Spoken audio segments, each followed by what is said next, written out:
to Love Your Library, Hampshire Libraries podcast. I'm Kate Price-McCarthy with my co-host Mary Stone. Hello, Mary. Hi, Kate, and thanks to our supporter BorrowBox, our library app that allows you to download ebooks and audiobooks straight to your phone or tablet. All you need is your library membership number and PIN. Kate, how are you getting on in lockdown? Yeah, I think we're all getting very sick of it now, but I've just been walking down into town and you can see everything is coming back to life a bit, which is great. People walking around, buying cups of coffee. There's a bit more life to the town now than there was. Yeah, I noticed walking around the park when we were allowed our daily walk, it was quite busy, but now I noticed that it seems to be getting busier and busier as more and more people come out and spend time outside. Yeah, thank goodness for the lovely weather. Yes, I know, thank goodness indeed. It'll be great to see our libraries open again when it's safe for our staff and the people who use them. In fact, we're really busy planning and adapting services so we can safely reopen. And if you follow us on social media, you'll get all the latest updates. You'll also find the latest news on our website too. This episode's title is taken from our guest author's latest book, which is Miss Austen by our guest Gill Hornby.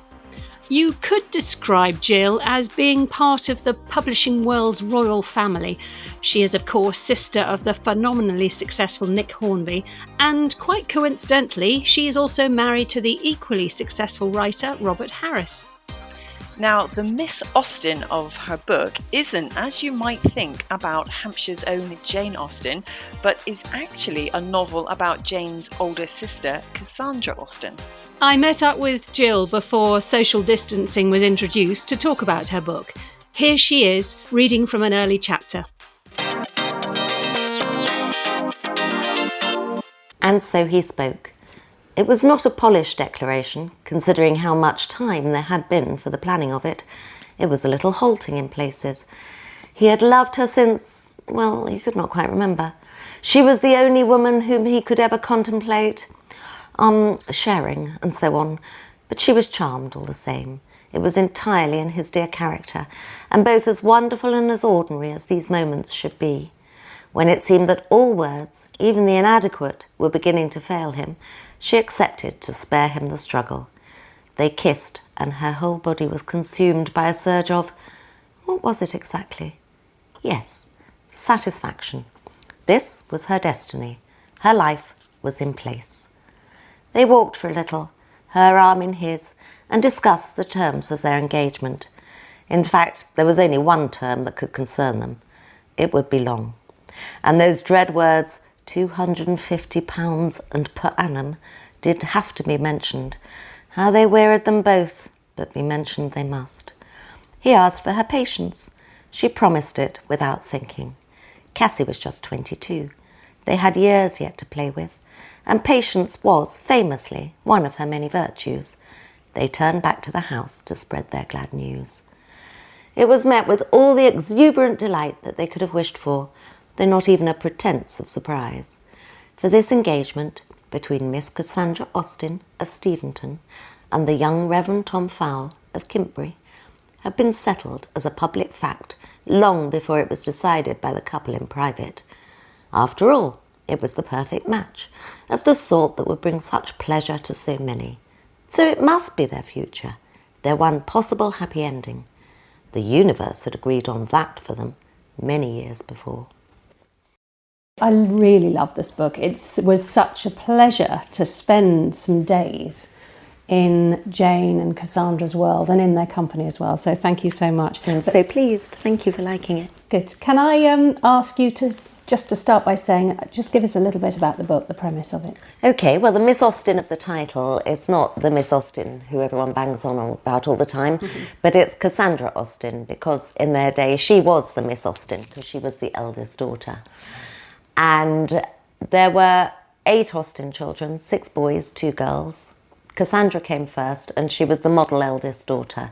She was the better looking, she was taller and more elegant, fantastically competent, and her mother relied on her enormously. Jane could be a bit mercurial and had her nose in a book a lot, whereas Cassandra was a treasure. And like a perfect treasure, when she was 22, she got engaged to the son of their best friends, who was also set to be a vicar. And then tragedy intervened and she never married. And I gather that you had a personal reason or personal connection, if you like, with Cassandra and the Austens that got you interested in this story in the first place. I did, yes. I live in Berkshire, just over the border, in Kintbury. And we're in an old church house, and it was the vicarage that Cassandra's fiancé grew up in. Cassandra's fiancé's father was George Austen's best friend at Oxford. And when George Austen moved to Hampshire and he opened a schoolroom in his attic, when he was preparing his own sons for Oxford, he thought he might as well knock off a few others and get paid for it. All of the Kintbury boys went down on a trap and did 2 long terms a year and lived en famille over in Steventon with the Austens, and that's how the romance grew. So I live actually not in their house, because their house was pulled down in 1859. I live in the house that was put up on the site of it. We have the same footprint and cellar and garden and view. And that is the place to which Cassandra went to stay when she was 22, to meet her in-laws for the first time, to spend her first ever Christmas away from home, which is a big deal, and say goodbye to her fiancé early one January morning, because he was going off to the West Indies and she didn't know when she was going to see him again. There's a very strong theme through this book about the role of women in Cassandra and Jane's time, their role as carers. And perhaps that still holds somewhat true today. Is this something you feel strongly about? I feel so strongly about it. And I felt so strongly about it on Cassandra's behalf, which is why I wanted to write the book. Jane was a genius and changed the face of the English novel, and that is marvellous, and she gets masses of attention. Cassandra was an excellent woman. She did so much. They had a huge family. All those brothers went on off and had 8, 9, 11 children. There were loads of people to look after. There were their elderly parents. There was Jane, indeed, who went through a hard time and needed kind of managing. You know, she needed a wife, and Cassandra provided that role. And she was all sorts of brilliant and reliable and trustworthy, and a brilliant nurse and caring with the children. And she never got credit from her own family in any of the memoirs that they wrote about the great Jane. And it is true, society as a whole, today still, that we bang on about prime ministers and presidents and famous people. But the people who keep our society going are those who, let's face it, most of them women, look after people and do stuff and give up their time and are kind and do things for other people and not only think about themselves. Yeah, it's interesting to, well, I guess this book has made me realise that if either Cassandra or Jane had taken a more traditional role in life, then we wouldn't have Jane's writings. And that holds true absolutely for Cassandra as well as Jane. Oh, absolutely. Yeah, I think Cassandra not marrying, her fiancé dying and being plunged into mourning in her 20s was the crucial moment in Jane's life, because it enabled Jane not to marry as well, because single women could gather together and they were a powerful force. They all had a pittance, but if they put their pittances all in together, then they could afford to live. So Jane immediately had solidarity, and it spared her a marriage which there's no reason to suppose she would have made a good match. She didn't have much to recommend her. She wasn't particularly good looking. She was pretty spiky. She saw through people. She was quite intolerant of pompous men. She didn't suck up to them or flirt with them. And there's not really any evidence of anybody ever particularly wanting her. So if she had got married, it would have been a slightly desperate I was going to say Mr. Collins, but actually Mr. Collins was a catch, really, in 19th century terms. He came with an estate. She would probably not have got that, in which case she'd have had a jolly hard life. Marriage wasn't the only happy ending. It did generally end in death in childbirth. If you got married at 24, which is late, most of them got married at 17. If you got married at 24, that's what, a good 10 pregnancies. The 8th one will get you. if you got through the first one, you'd be all right for the next few, but it would get you further down the line. We were to find out when she was 41 that Jane was very fragile anyway. And if she'd gone for that life, it wouldn't have lasted long, and she wouldn't have had time to write more than a letter. Yeah, no, absolutely. It was interesting again to think about the fact that after the sister's father died and they were moving around so much, that Jane didn't write anything at all. It was only once she was settled with Cassandra, with her mother. She was a homebody. She was a complete homebody, and she needed emotional calm in order to write, in order to make her jokes and invent her romances and kind of clear her sight and her mind.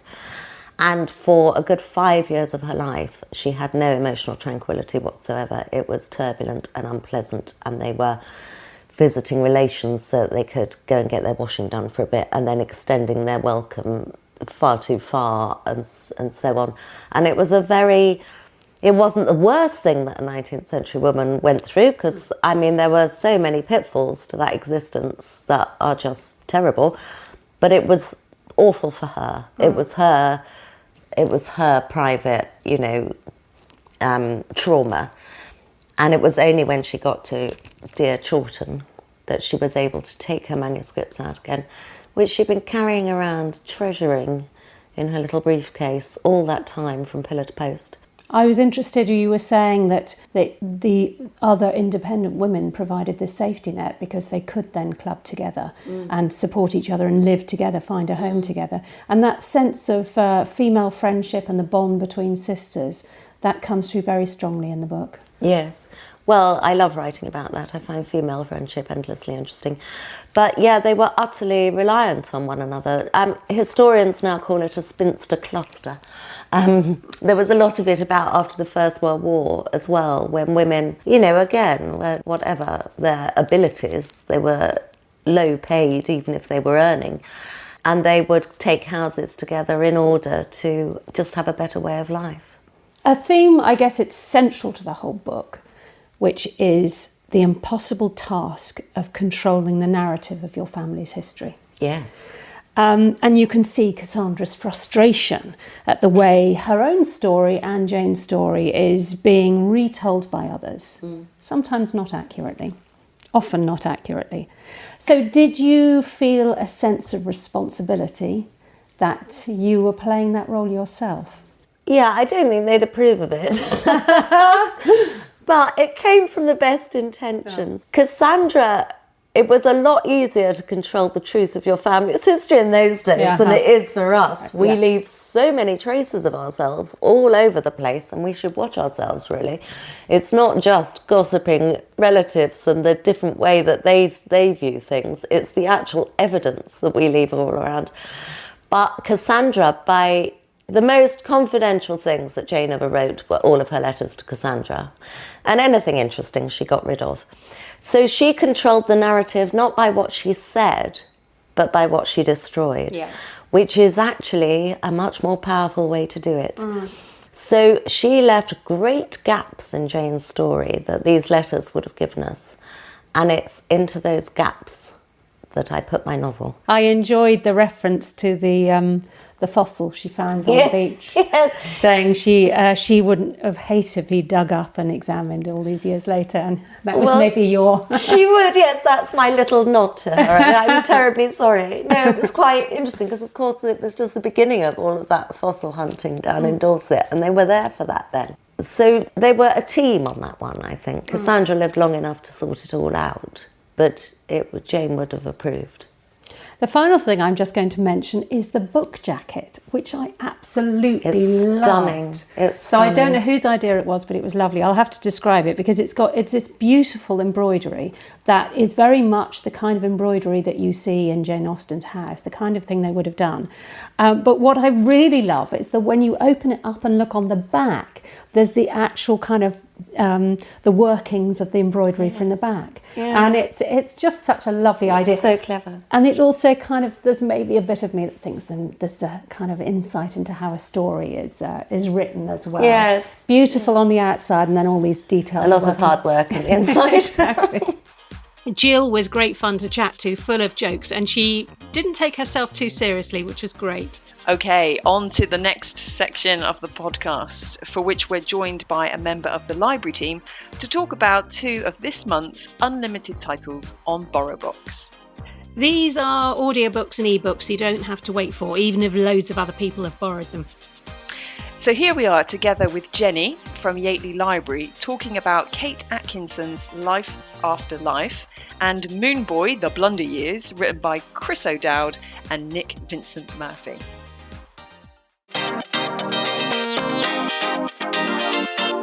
Joining us for this segment of the podcast is Jenni, one of the team from Yateley Library. Welcome to the Hampshire Libraries podcast, Jenni. Hi, thank you for having me. Hey, I don't know whether I've ever been to Yateley Library. Can you tell us a bit about it? Yeah, it's a lovely little library. It's got an amazing stock of children's books, and it's also the school library. So the school is right attached to the library, and the students come in from the school, which is great. Jenni, I was just going to ask you before we start if you're a user of BorrowBox. I am. I'm a much bigger user of BorrowBox since the libraries have been shut, funnily enough. I'm sure like everyone else. I've been loving the audiobooks especially. Brilliant. Yeah, me too. I love them. I'm a big fan of an audiobook. I tend to stick my headphones in, do a bit of housework, gets through it much more quickly. Yes, that's it. Something for a chore. And do you do the books as well, or just audiobooks? I don't have an ebook reader. I'm not sure if I should confess that. But I really like a physical book, and I have a lot of physical books of my own, and I'm used to getting them from the library as well. So I haven't done the ebooks on BorrowBox. I have done the e-magazines and the e-comics, actually. Okay. And I have looked at the ebooks on there. I think I've got an excellent selection, but for me, it's more the audiobooks at the moment. Yeah. Oh, yeah. Well, we should put a link on to how to borrow magazines and newspapers and so on. We'll put a link onto the podcast notes with that as well. All right. Well, now, unusually, we're going to be talking about 2 books in this session. Both of them are available as unlimited titles on BorrowBox in June. That means that a virtually unlimited number of people can borrow the audiobook or the ebook at any one time. And they could really hardly be more different titles. We're going to be talking about Kate Atkinson's Life After Life and Chris O'Dowd and Nick Murphy's book, Moone, The Blunder Years. Okay, so first off, we're going to discuss Life After Life. Jenni, can you describe this book for us? I will certainly try. It's a big book and it's got quite a complicated structure. It follows protagonist Ursula, and she basically dies over and over again in a very circular manner. Many different types of deaths, many times, and each time she gets to do things slightly differently. And I think the premise really is, if you could keep doing things over till it was almost perfect, would you? Yes, it is a very unusual structure, I must say. And it found it very hard to get my head around in the end. But I am a really big fan of Kate Atkinson, so I went on and I did love it. Jenni, is Kate Atkinson an author that you've read before? Is this a book you'd already read before it came up as one of our choices? Yes, it was. Yeah, I'd also read God in Ruins, which is the sequel to this one, which I'm sure is also very popular with everyone. And it was quite a while ago I read it, so I had a reread, which was fantastic. So what was your overall impression of this book?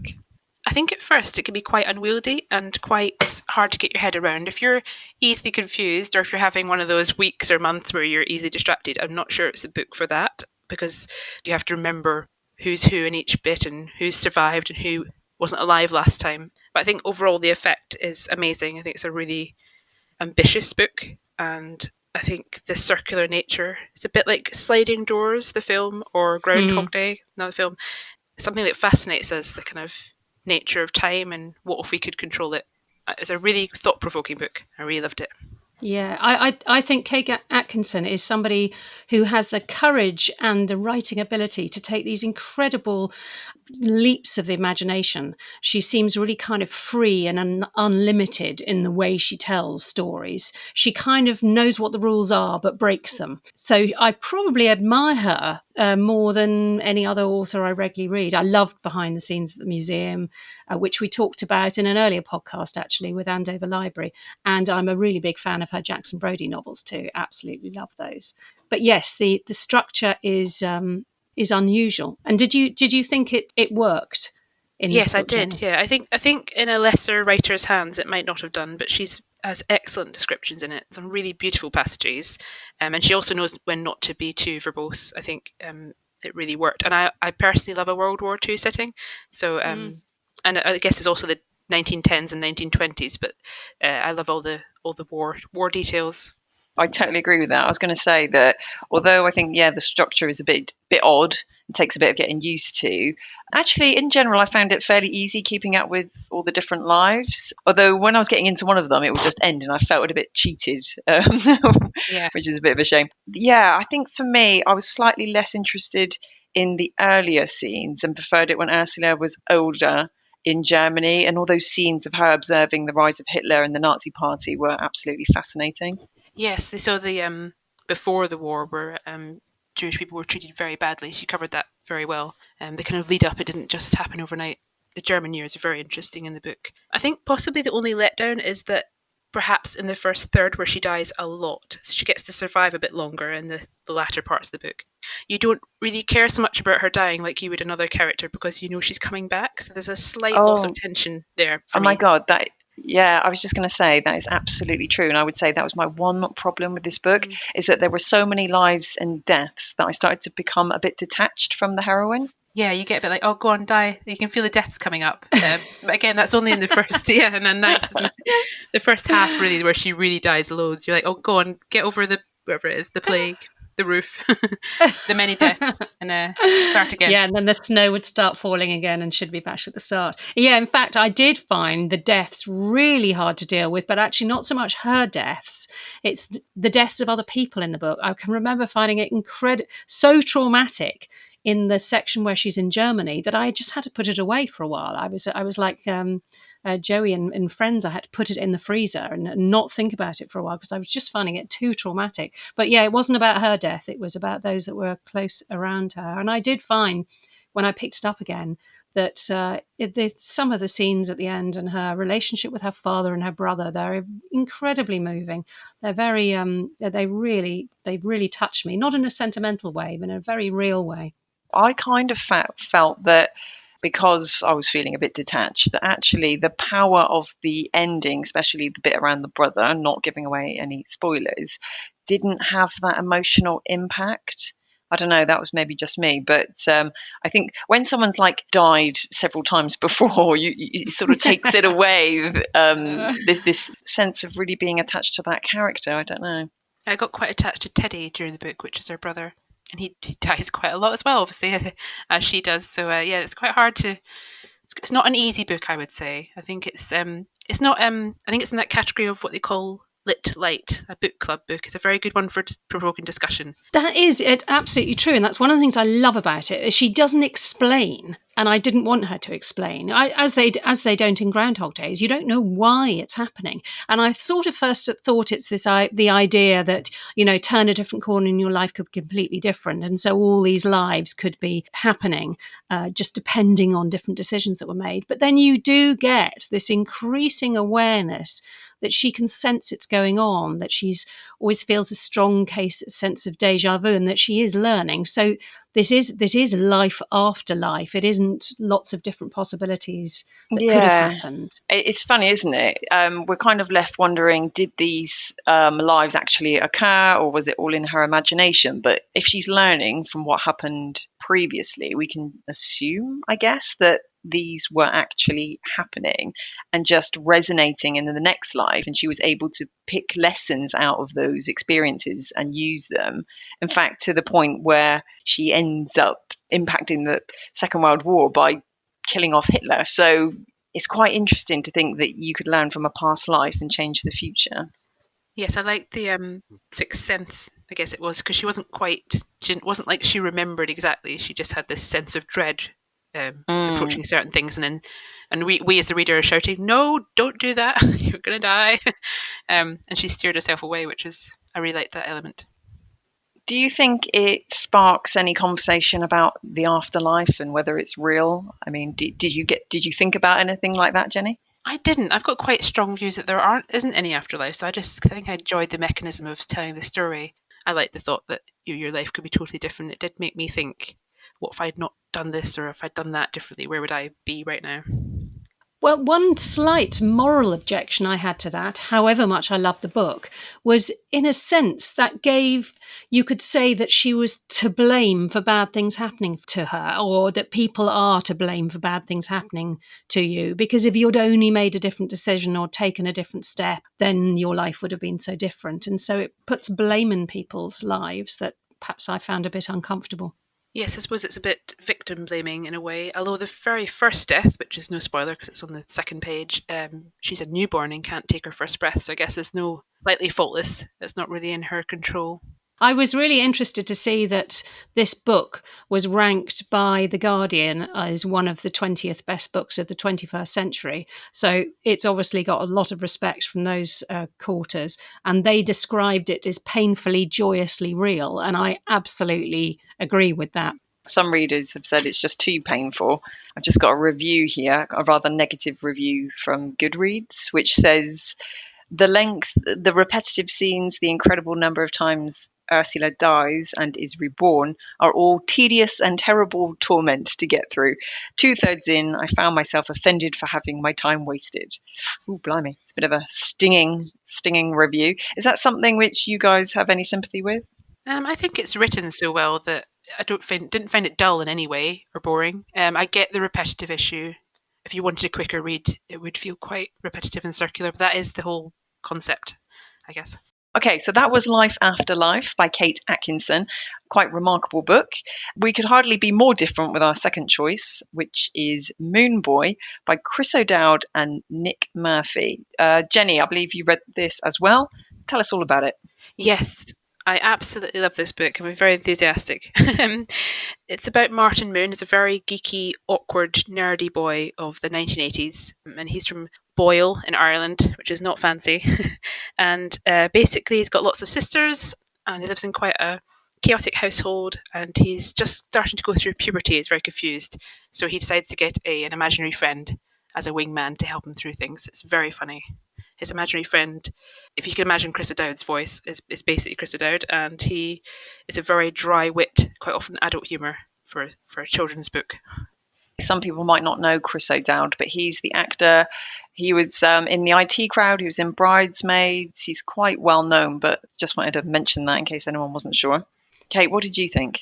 Yeah, I know. I thought it was a real hoot. I think it would be liked by parents as well as their children.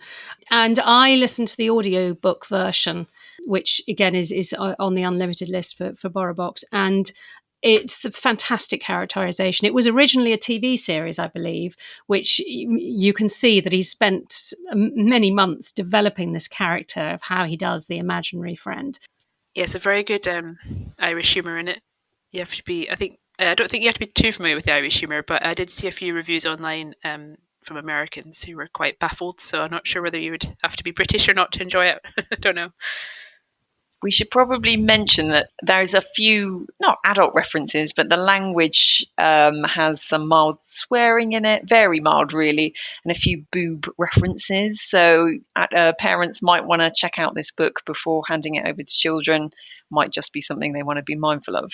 Yes, I thought it was a bit like The Wimpy Kid. It looks like The Wimpy Kid books in terms of all the illustration, but it's more like a real weird version of The Wimpy Kid books. And I have a 9-year-old and he's not quite ready for it yet. There's a lot of puberty talk because the boy in it is 11, 12, and my son doesn't know about any of that yet, so I wouldn't give it to him because then he would find out things he's not maybe quite ready for.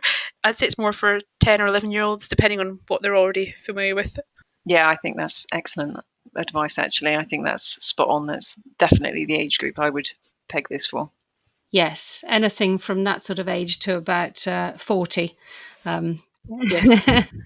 I loved all the 80s references because I'm an 80s child, so I thought they were spot on. But the girl's obsession with the scrunchies and describing his mother as Margaret Thatcher in a turban with their hair up in a towel.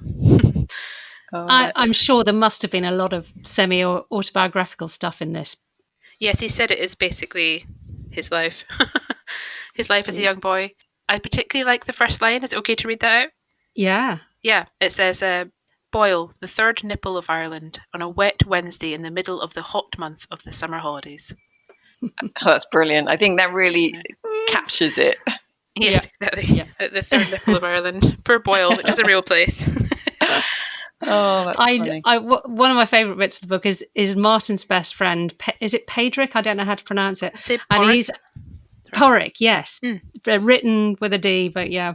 And he's only 10 years old, I think. But he's sort of wise beyond his years, and he works non-stop over the summer holidays on his family's farm, which he can't do when he's at school. And at first, every time Martin goes to speak to him, he's involved in some really massive labour. Huge amount of work at the farm, operating massive machinery or milking cows. I just thought he was a lovely character. Yes, he's great. He introduces Martin to the concept of getting an IF, an imaginary friend from I can't remember the full name, but it's something like the Imaginary Friend Corporation League. Yeah, with all this wonderful detail about where you have to post your letters and what kind of stamp, and it was great, really funny. And do you know, when I was this age, I knew people who had imaginary friends, and I was so jealous of them. I desperately wanted one.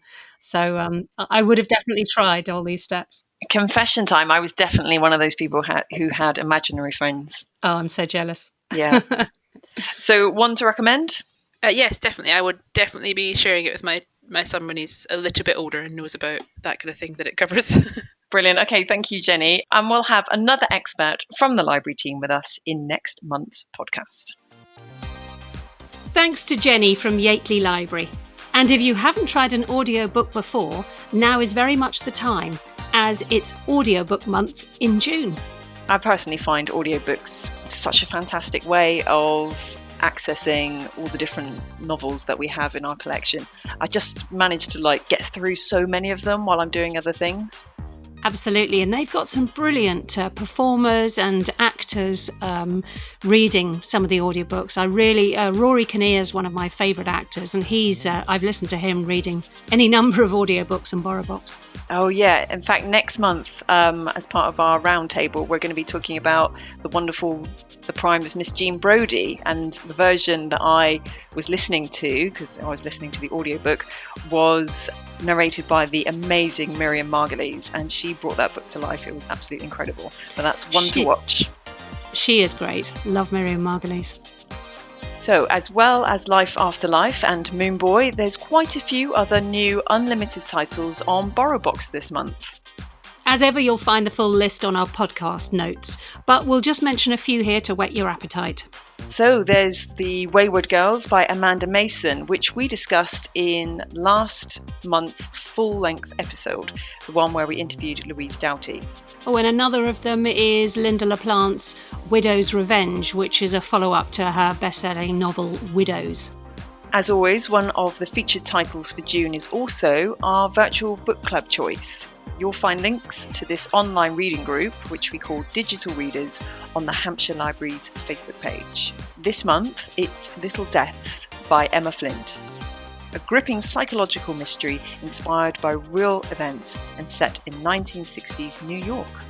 So, download the book and join the conversation through our Hampshire Library's Facebook group. You'll also find daily library events and activities on our Facebook page, and on our website you'll find details of all our online resources which you can download for free. Don't forget this year's Summer Reading Challenge. It's a great way for primary school children to keep their reading skills up to scratch over summer. We're starting it online this year, as youngsters won't be able to come into the library to tell us about the books they've read. And thanks once again to our supporter BorrowBox, our library app that allows you to download ebooks and audiobooks straight to your phone or tablet. All you need is your library membership number and PIN. You'll find all the details on our website. Remember, while our buildings may be closed, we are always open online. I'm Mary Stone. And I'm Kate Price McCarthy.